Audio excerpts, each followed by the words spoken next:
Welcome everyone, and thank you for joining us this afternoon. There is no wrong way to PTA, which has been brought to the forefront with the forever changing environment we live in today.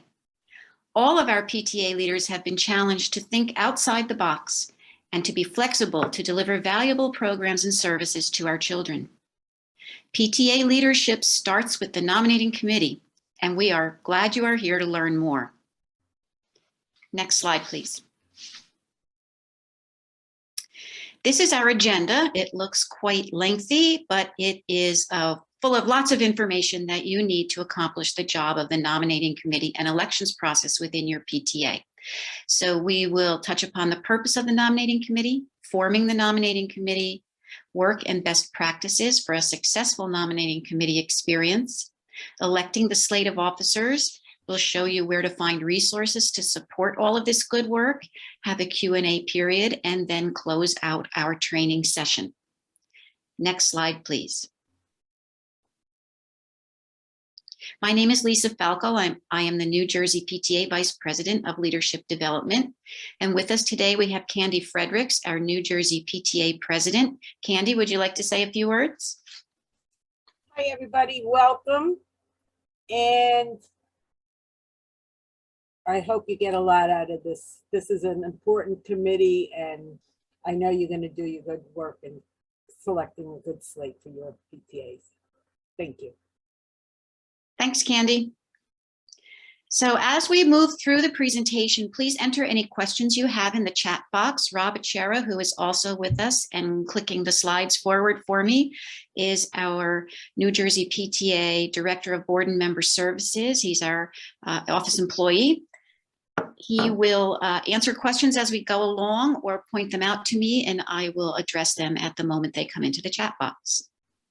You can also save your questions till the end, because we may answer your question as we go through the whole presentation, and you can ask them in the Q&A session.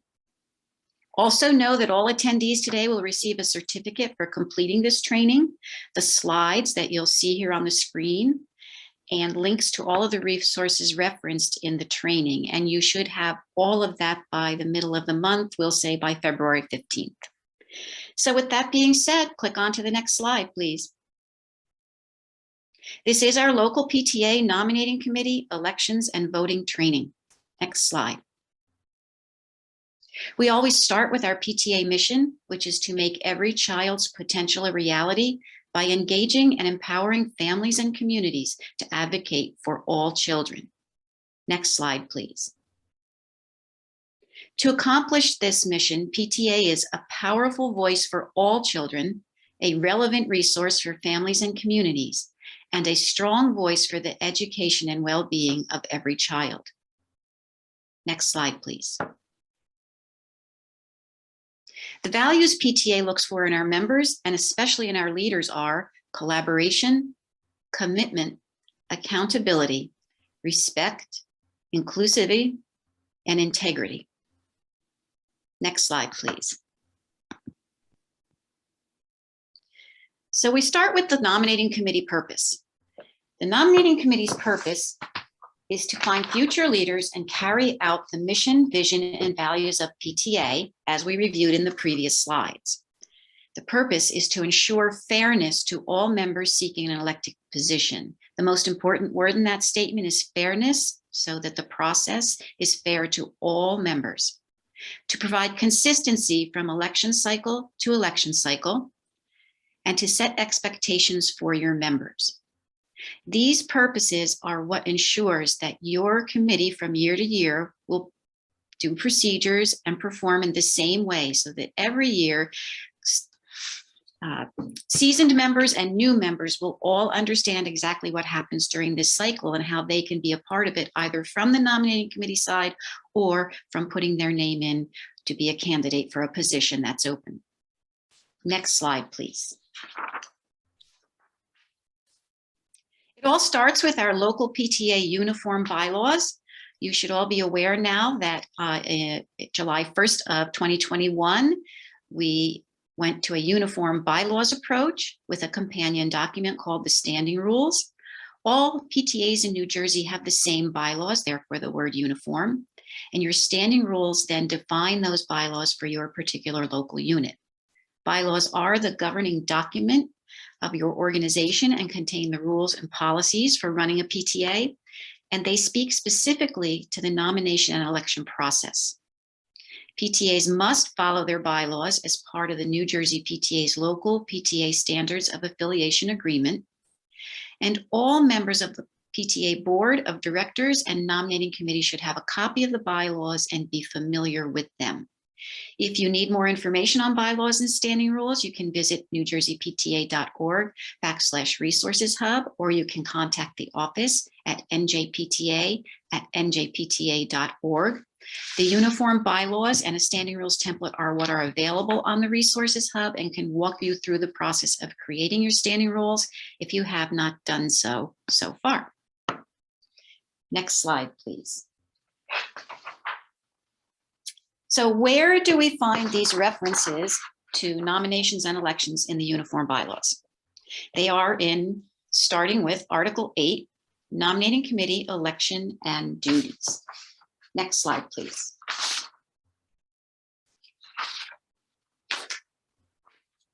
Forming the nominating committee is addressed in this article. The nominating committee is elected, not appointed. Elected at a general membership meeting before December 31st.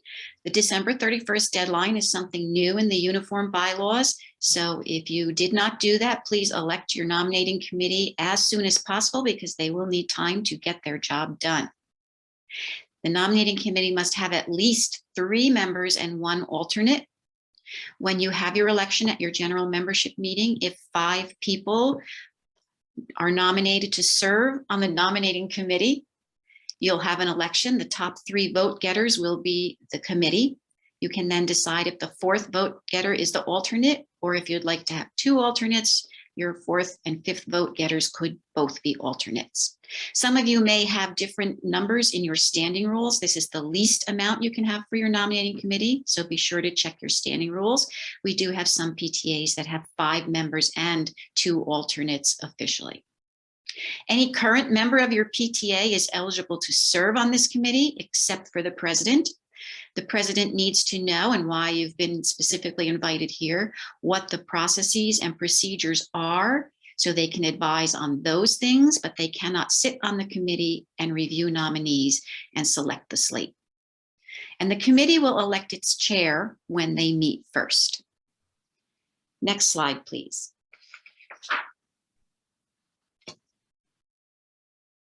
What skills should nominating committee members have? Nominating committee members need to be fair, ethical, and impartial when judging and evaluating people or situations. They need the ability to listen and ask insightful questions. They need the ability to keep confidential information confidential. You'll see the word confidential many times now at this point going through the training.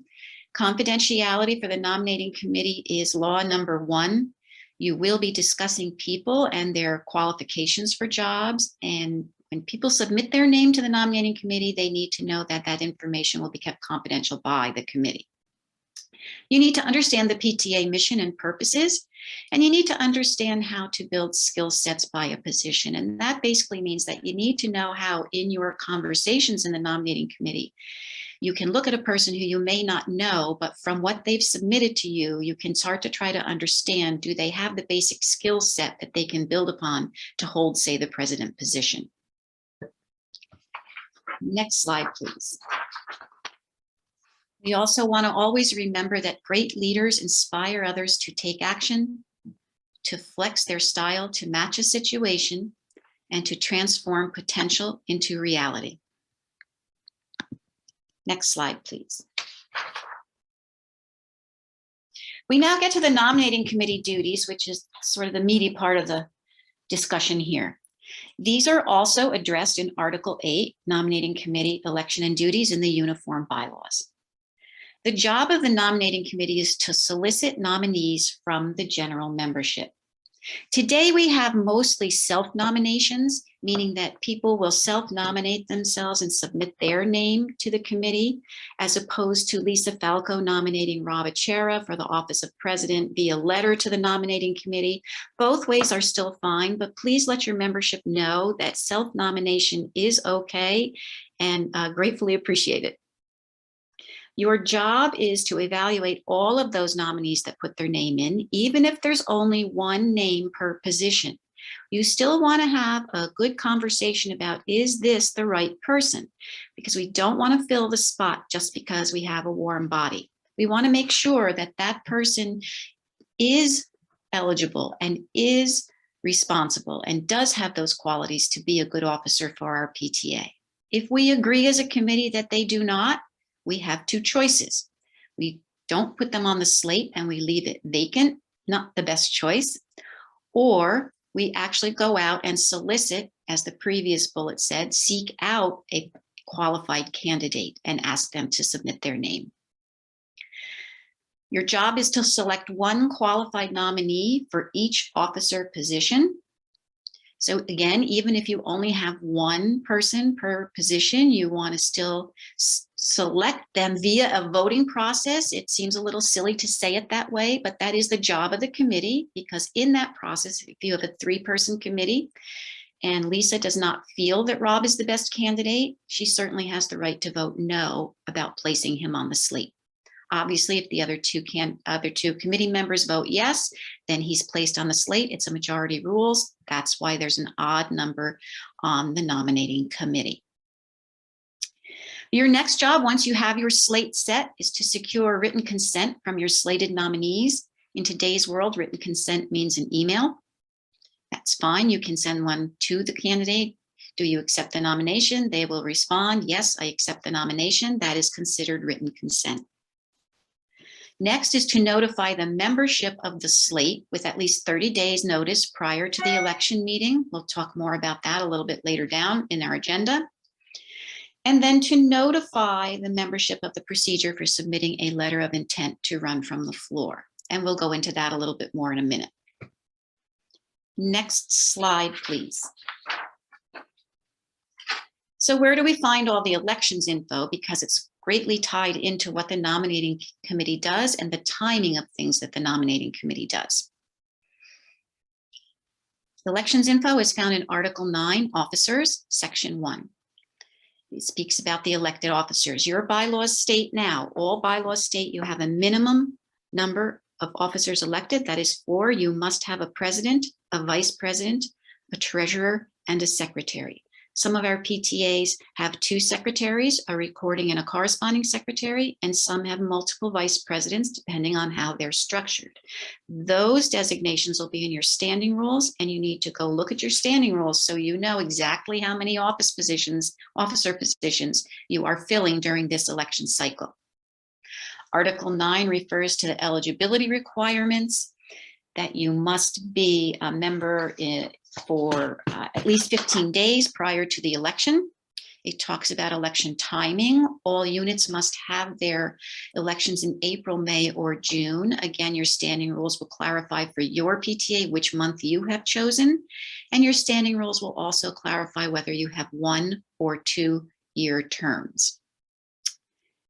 So remember, standing rules are the companion document to your bylaws, which specify what happens at your PTA. If your PTA has not created your standing rules yet or updated current standing rules, I'll call them old bylaws now at this time, where it states all of the things listed on the screen right now still govern you.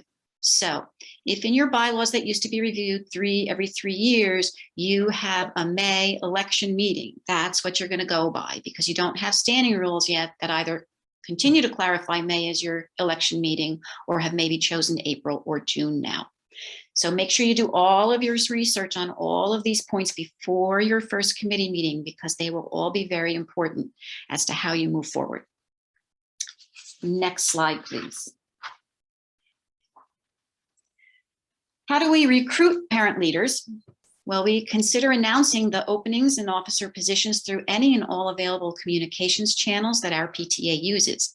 They could be PTA newsletters, a school-generated messenger, maybe some phone calls, website announcements, bulletin boards. If we're in school physically, if you have a place in school where when parents and members come into the building, they see visible things about PTA, you would put it there.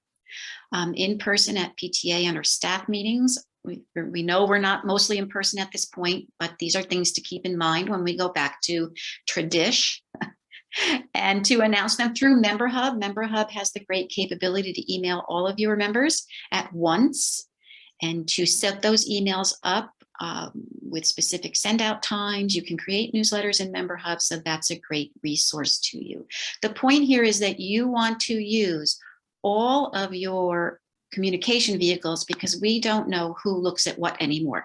Some people are strict Facebook people. Please put it on your social media. Some people are just website people. Some people are only email checkers. So you want to make sure that everyone knows what's happening once the nominations and election cycle starts. And that all starts with your call for nominations. Next slide, please.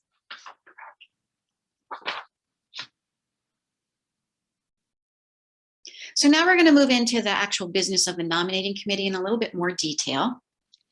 Meeting 1 is going to be called by the first member elected. Back at your general membership meeting when you elected the committee, Lisa Falco had 20 votes out of 20 votes. So she is the top person and she is the first elected. So she gets the honor of calling the first nominating committee meeting. That's simply finding a time when all of the committee members and the alternate are available so that everybody is open to coming on that day. And we include the alternate because if we need the alternate, it's always at the last minute. So they need to know from the get-go when your meetings are scheduled so they can keep that date open on their calendar. So that when it, 6 o'clock the night before, my kids are sick and I can't make it, and I call the nominating committee chair and I say, sorry, I can't make it. The nominating committee chair has the confidence to call the alternate, contact the alternate, and say, you're on for tomorrow night. And they will be fully prepared to come because they'll have the date saved.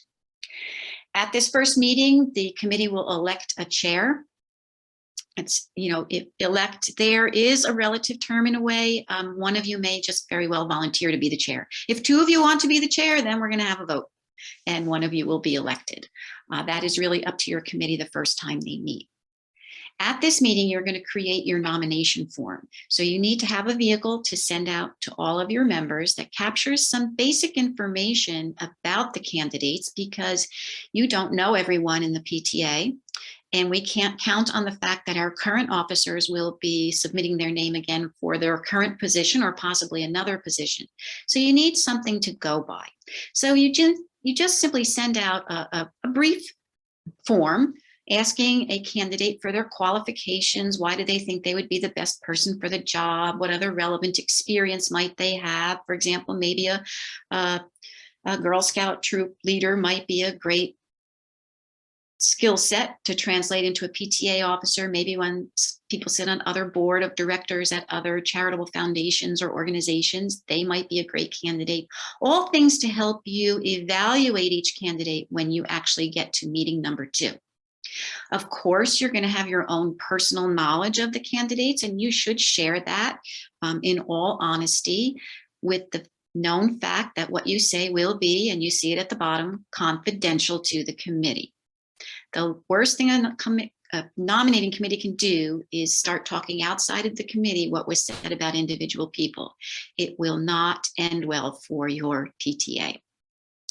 You're also going to, at meeting 1, set the timeline for your nominations. So the first thing you're going to do is you're going to go to your PTA calendar and you're going to look on it. You're going to see the election meeting is on June 10th, and you're going to work your way back from June 10th with the required day's notice for having things announced to your membership and giving yourself enough time to have the meetings you need to have to select your slate.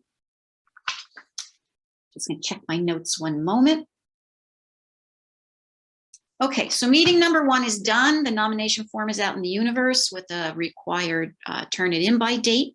The nominating committee chair will collect all of those, and then you will have your meeting number 2. Here's where you're actually going to review everything that you got from potential candidates. You're going to verify their qualifications, mostly meaning you're going to make sure they're a dues paying member. And if they're not, you're going to encourage them to, so you can continue to review their qualifications and possibly slate them. The bylaws specifically say they must be a member 15 days before the election, but we would like them to be a member when they're put on the slate. I think you can see the logic there. It's a good confidence builder that we're selecting people that are already members of our PTA. You're going to again select the most qualified candidate for each position by talking about them and actually holding a vote. So if you have 2 candidates, you're going to talk about the pros and the cons of each candidate. You're going to then end your discussion, and whether you want to vote out loud or do it by paper, that is up to you. And you're going to select either Lisa or Rob. Someone's either going to get 3 votes and be unanimously placed on the slate, or somebody's going to get 2 votes yes, 1 vote no, and they still will be placed on the slate because that's a majority again. Big question that comes up here is, if I am a candidate, can I still be on the nominating committee? The answer is yes. If Lisa Falco is on the committee and puts her name in for president, when the discussion for the position of president happens, I would leave the room. When that discussion is over, I would come back in the room and vote who to place on the slate as president. So what this means is that I cannot be in the room for the discussion to try to sway the other nominating committee people to vote for me. But as a member of the committee duly elected by the membership, I have the right to vote as a committee member. So I think that says it concisely, but it can get confusing. So if you think of another question out of that statement, throw it into the chat box, or we can talk about it at the end during Q&A. The next thing, after meeting 2, or actually at meeting 2, I recommend at meeting 2, if you can do it, because it wraps everything up nicely, is you need to notify the nominees that you want to place them on the slate and get their verbal consent over the phone. Phone works best if you're going to do it at the meeting, because obviously if we send an email, that person may not read it until 2, 3, 4, 5 hours later. But again, do what's best for your committee and your time frame. You're also going to notify those that were not placed on the slate, and you're going to let them know about the letter of intent to run from the floor. This is a courtesy for those not placed on the slate, so that when the slate is finally announced, they don't read it for the first time that they were not selected. That's kind of like, oh, gee, I didn't know. Here along, I was thinking I was going to be put on the slate. So it's a good will measure, if you will, and a good thing to do so everyone is on the same page once that slate comes out. I'm going to say it one more time about confidentiality, and maybe not again, because I hope I've said it enough. The most important thing. If you need further information about candidates, the way you do that is not go ask for other PTA members. Well, what do you think about Lisa Falco being president? You go back to the candidate and ask them specifically the questions if you don't feel you have enough information. Okay, for example, Lisa Falco knows Rob Achera very well and says in the meeting, you know, he's such a busy person. I want to make sure he has the time to do this job of president. It takes a lot of time. Maybe we should just reach out to him and reconfirm that he truly feels he has the available time to devote to PTA, because we need somebody who, you know, is a PTA president leader who can be there when we need them. That's certainly something you can and should do. With all of that being said, you don't want to ask other people if Rob Achera has a busy schedule and do you think he can do the job. You want to ask Rob Achera. And then based on his input, you want to go back and rediscuss that position. Maybe you have only Rob Achera there, but maybe you have Rob and Lisa, and you want to make sure you're picking a person who does have the time and the effort to put in. And that's just an example to try to illustrate the point. As you sit in your committee, you'll know when to reach out and ask for more information, and many times you don't have to. Next slide, please. So now, the intent to run from the floor has its own specific procedure, which is outlined in the bylaws. It is, if I am not placed on the slate and I want to run from the floor, I must give written notice at least 20 days prior to the election meeting. And this is again per the bylaws.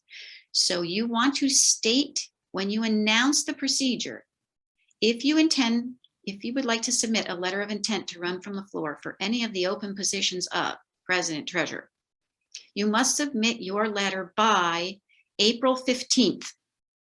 Give them the specific day that's 20 days prior to the election meeting. So nobody out there has to think and count back and interpret 20 business days, 20 calendar days. Because the last thing you want is somebody not knowing what date to submit it by and thinking when they submit it the day after, they've still put in their letter of intent. Because if there is no letter of intent, there is no nominating someone from the floor. The letter of intent goes to the president, the secretary, and the nominating committee chair. And you also need to send this notification to the entire general membership, because even though Lisa Falco did not put her name in when the committee called for nominations, she may have had a change of heart or a change in her personal life that she now thinks she would like to be the secretary. And she certainly has the right to send in her letter of intent to run from the floor for that position. I think the letter of intent should be very simple. It does not have to be very wordy. It simply needs to state, I, Lisa Falco, intend to run from the floor for the position of president of the ABC PTA at the election meeting, period, signed. Again, this can be an email, unless you want to require it to be hard copy with an actual signature.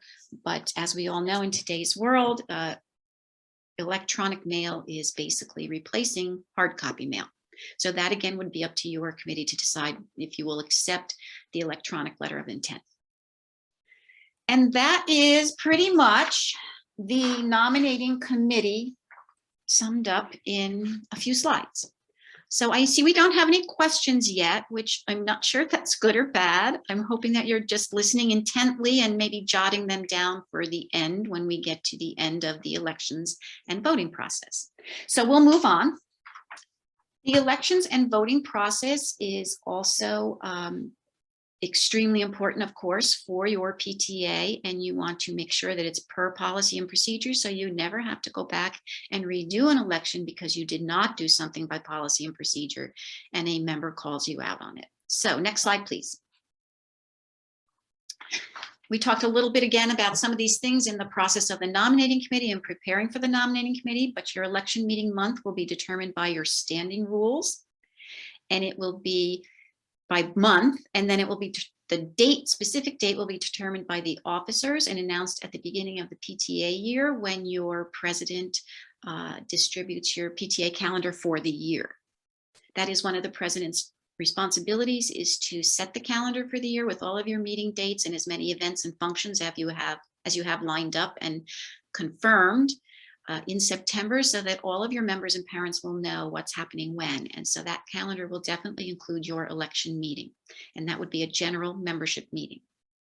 Quorum must be established at the election meeting, as at any PTA business meeting, to conduct business, and your quorum is your minimum number of members present to conduct business. That is in your standing rules, or if you don't have those quite finalized yet, they are in your previous set of bylaws, a number that you have filled in, and that's the number you would go by. So now comes the election process. The president will open the election process and read the slate. Some PTAs will have the nominating committee report the slate, and then the president will restate it. That's up to you. Once is probably enough. But what that does is that opens the whole election process. These are the people that have been slated, and these are the people that we are going to vote on unless we have a letter of intent from the floor.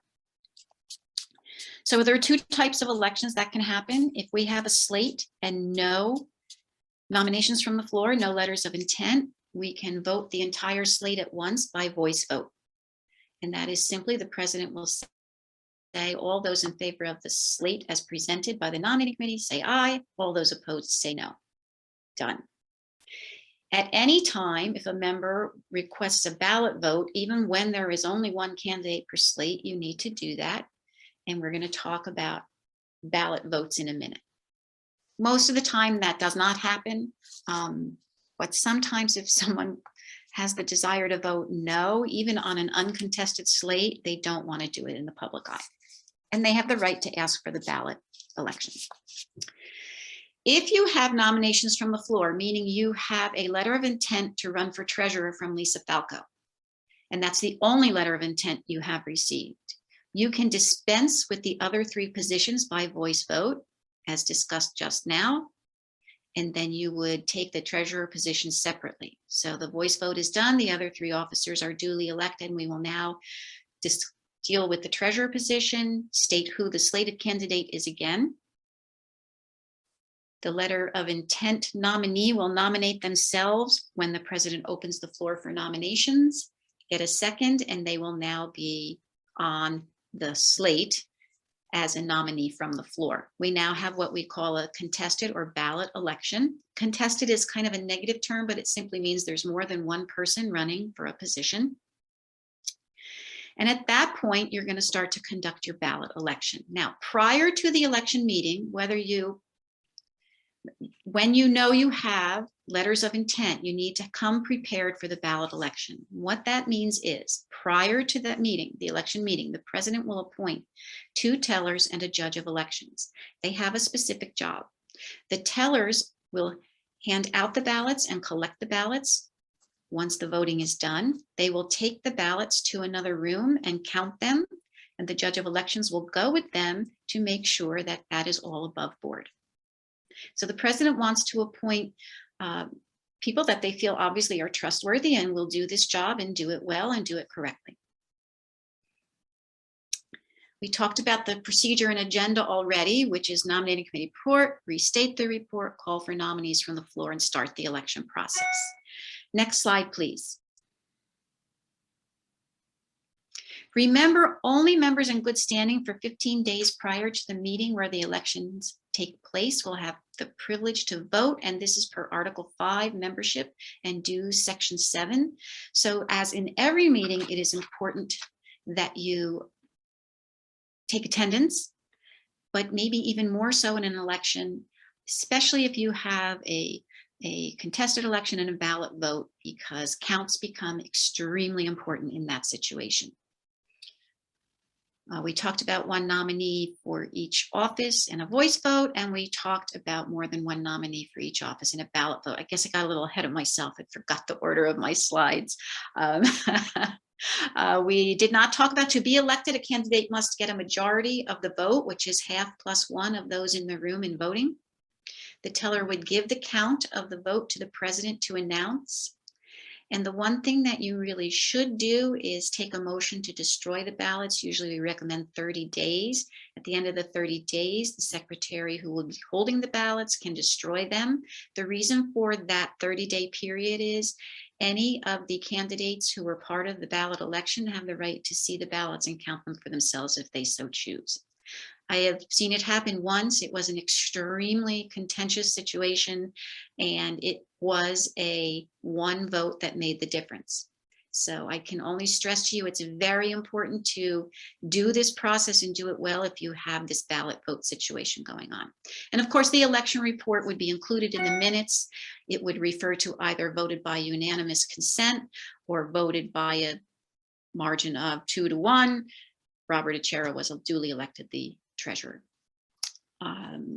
I thought of something else I wanted to say here, and I am just looking at my notes quickly. Maybe that. Oh, electronic voting. Yes. Rob, we have to remember to put that on here so I remember to say it. Electronic voting is allowed now that we are all doing virtual meetings. Each of the platforms that you may be using for your meetings will have a way to poll your attendees, and you would use that for voting, especially if you're having a ballot election. You would need to research on your platform how that works. And what you want to do is you want to make sure that it is the kind of polling where the person setting up the poll does not see who voted how. They and the rest of the people on the virtual platform, meeting platform, only see the tally of the count. So if you come to the point this spring When we go into this process and you have a contested election, please feel free to reach out to your field service rep. They can help you with those things. If field service can't help you, then Rob can help you from the office. We do it on Zoom at our New Jersey PTA Board of Directors meetings, so he is extremely familiar with the process. But at any time throughout any of this process, I want to make sure that you know that you can and should reach out to your field service team member. That would be your council president, your region director, myself. And if we don't pan out for some reason and you need an answer extremely quickly, please always feel free to contact the office. Not all counties have councils anymore. So if your county does not have a council, you would go directly to your region director. And if they need help, they will come to me as VP of Leadership Development, and we will talk about the situation and they will get back to you. We would like to reserve 24 to 48 hours to respond to you. We too are volunteers and have many other responsibilities just like you. So bear with us, but if you need an answer immediately, you're in the nominating committee meeting and you could just use the answer right now and then you could be done. Please put urgent in the title of your email and we will do our best to get back to you right away. Your field service team contact can be found at njpta.org. And I believe that is our next slide, our resources. So Rob, you can go to the next slide. NewJerseyPTA.org Resources Hub, we talked about it previously quickly. It has a dedicated section on nominating committee elections and voting, including scripts and templates and a lot more. So I encourage you, especially as nominating committee chairs and or members, to go read through that material, look at those samples. You don't need to reinvent the wheel. You can download that document and customize it to your PTA and what you want to ask, but they're good base documents to work from. If you already have something great, that's fine. Your other references are your local PTA bylaws, your standing rules. Quickly back to the section on Resources Hub for this subject. There is also an elections meeting script, so take a look at that, just so you can kind of see what the process will be if you have more than one person running for a position.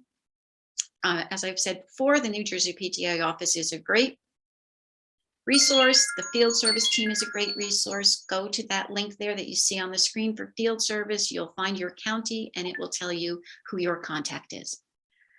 Okay, with all of that being said, I believe we are at the end of the presentation. So I would like now to throw it out to all of you. There's got to be a question or two out there. I'll just let me throw one in that someone just messaged to me to make it clear. When people are submitting their, they want to run for a position, they're interested for a position and they want the nominating committee to know, those should only go to the nominating committee. So if the nominating committee, when you meet for the first time, you could set up the process on how you're going to collect them.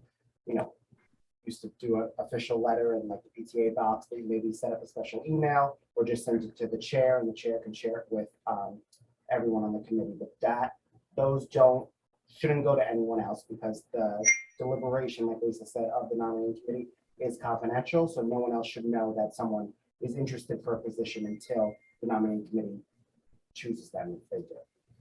Correct. That is an excellent point to make, because if I put my name in and I'm not selected, I may not want the whole world to even know that because I may have no intent for running from the floor. Many times we find that if there are two names submitted and Rob gets put on the slate and Lisa doesn't, Lisa's okay with that. She'll contribute in other ways. Any other questions at the moment, Rob?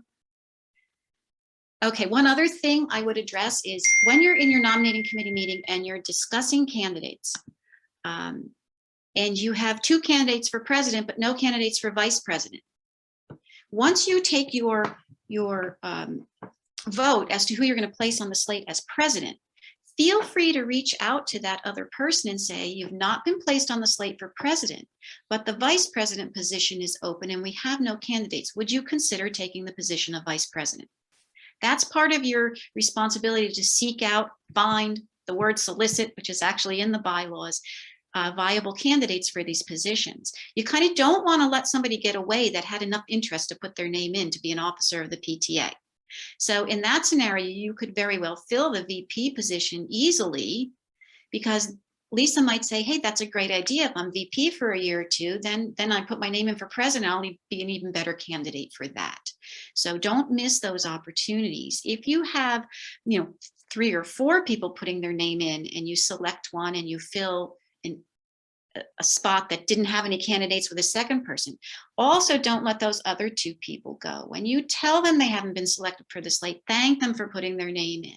Tell them there's many opportunities for you to volunteer within the PTA. Chairmanships are a great way to break into the leadership role. And we'd love for you to join us at our next meeting, or reach out to our current president, see where the needs are. So you see my point.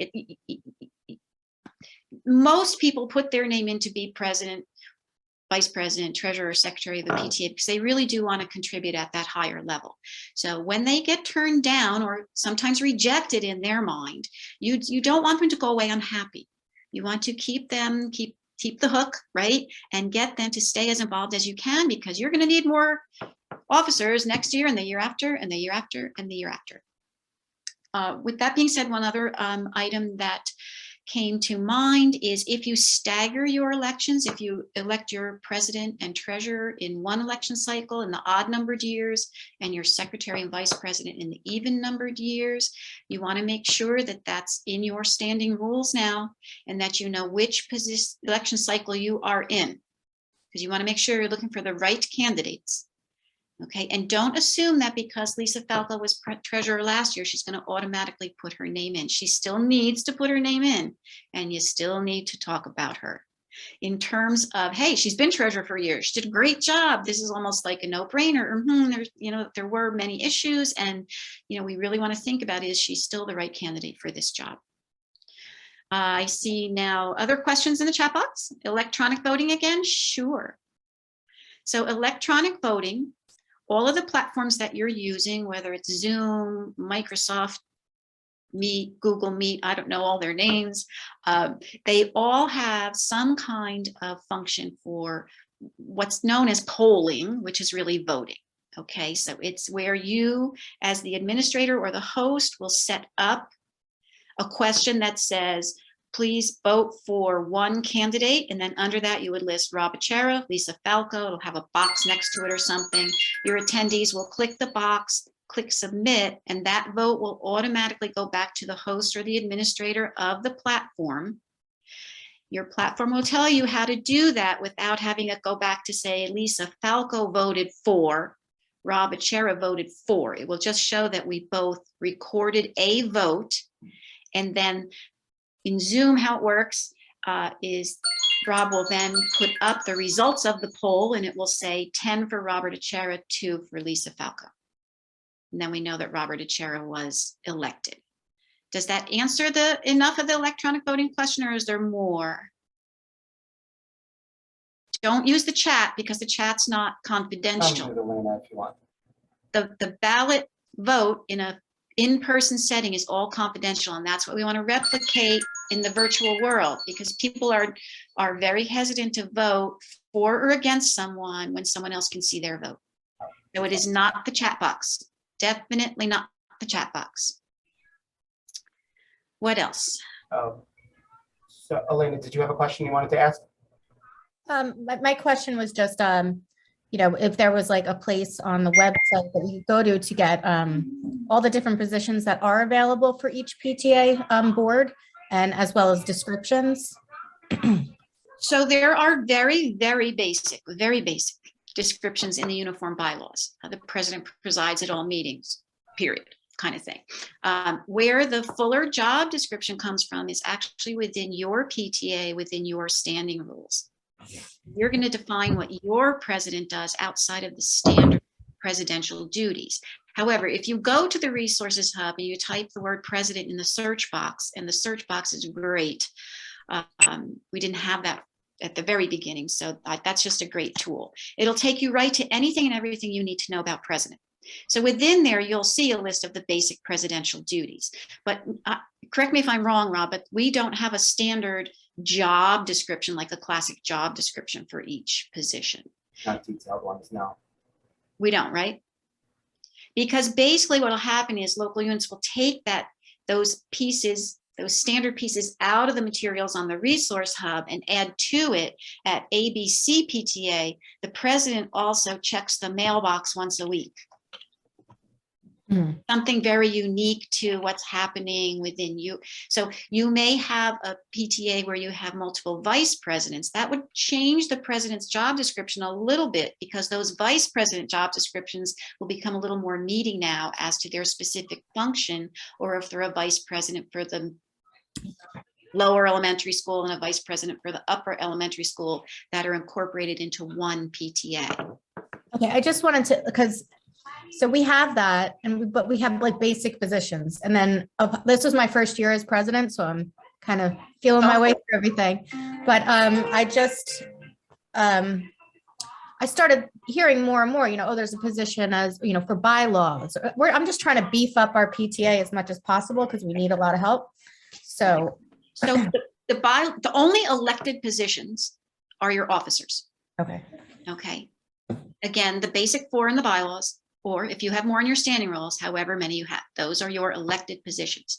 The bylaws and standing rules chair, or bylaws and procedures chair, as it really classically is called, is an appointed position. Okay. Like your other chairmanships, your chairman of fundraising, your chairman of individual fundraisers, your chairman of family night events, your health and safety committee chair. Those are all appointed by the board of directors. The board of directors, per your bylaws, is your elected officers and your standing committee chairs at least.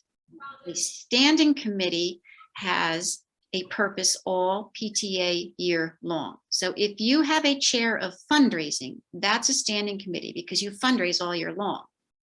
Each individual fundraiser under that person that becomes the chair of the book fair, the chair of the this, they do not sit on the board. They report in essence to the chairman of fundraising, the general term, and that person sits on the board of directors.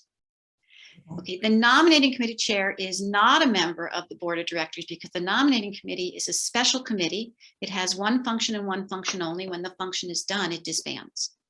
However, we now recommend, because we all know volunteering is not at its all-time high, if you would like to include all of your chair people on your board of directors, that is your choice as a PTA, but you must at least, per the bylaws, include your standing committee chairs.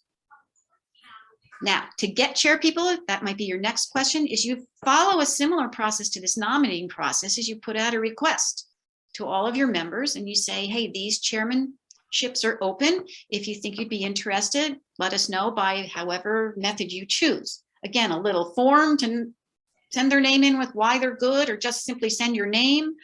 We'll reach out to you. When you send that communication, you want to try to again, and even with your nominating committee information, you want to give that little job description of what that job entails so they know if they might remotely be interested in it or not. So in other words, your membership chair blurb would say, they track membership, they take in memberships, they report membership at meetings, they do membership drives. It may also say in there, and should say in there, this job can mostly be done remotely and takes about 7 hours a week, or whatever time frame because that might tell Lisa Falco whether that's a good fit for me, because I may only be able to do things at home.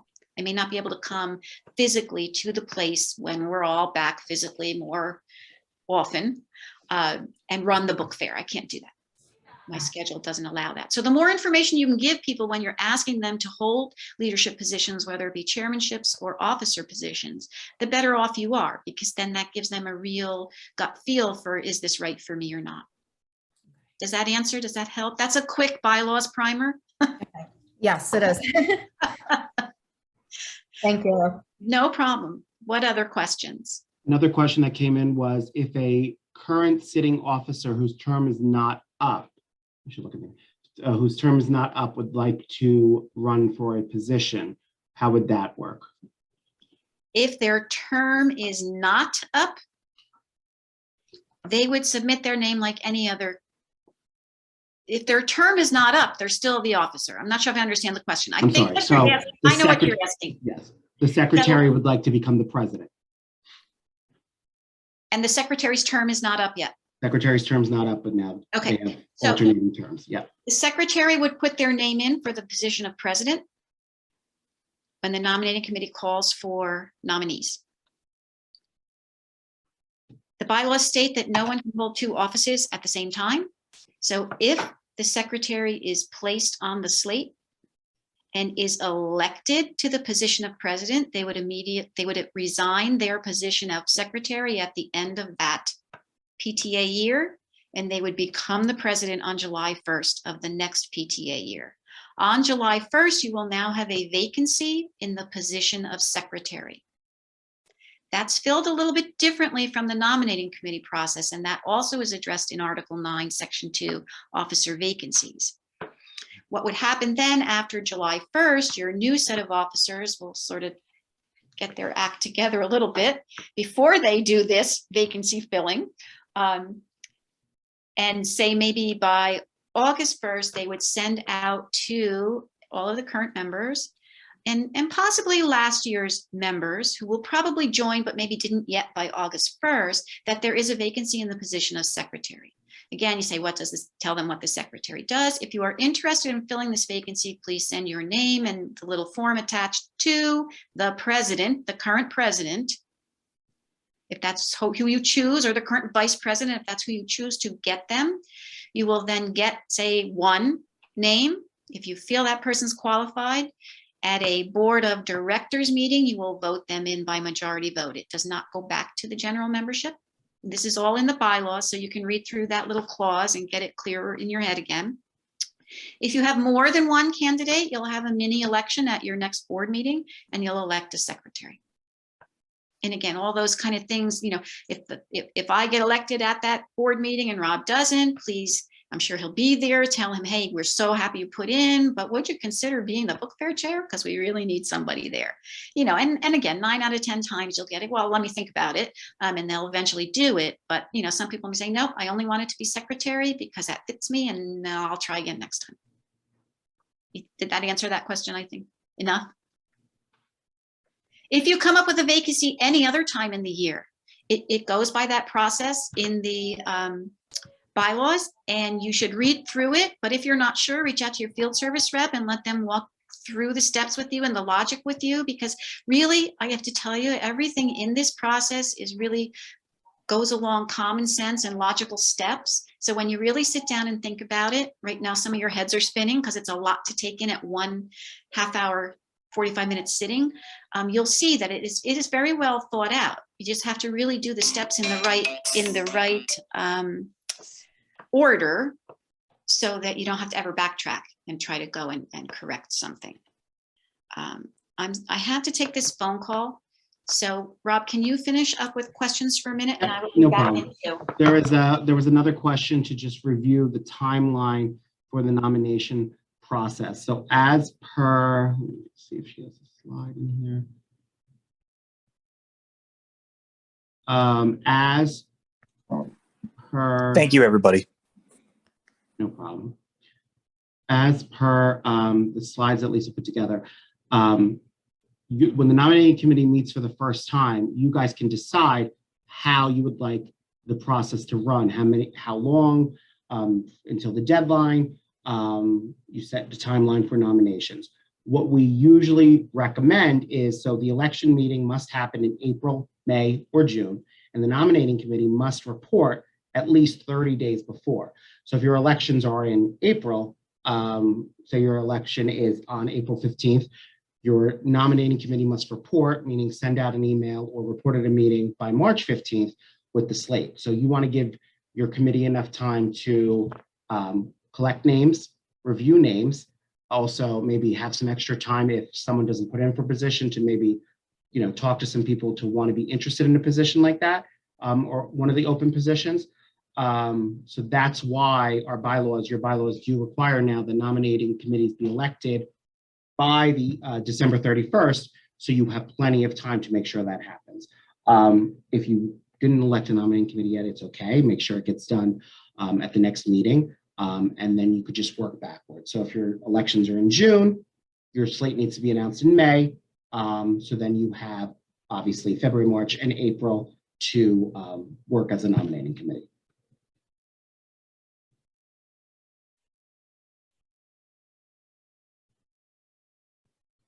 Are there any other questions?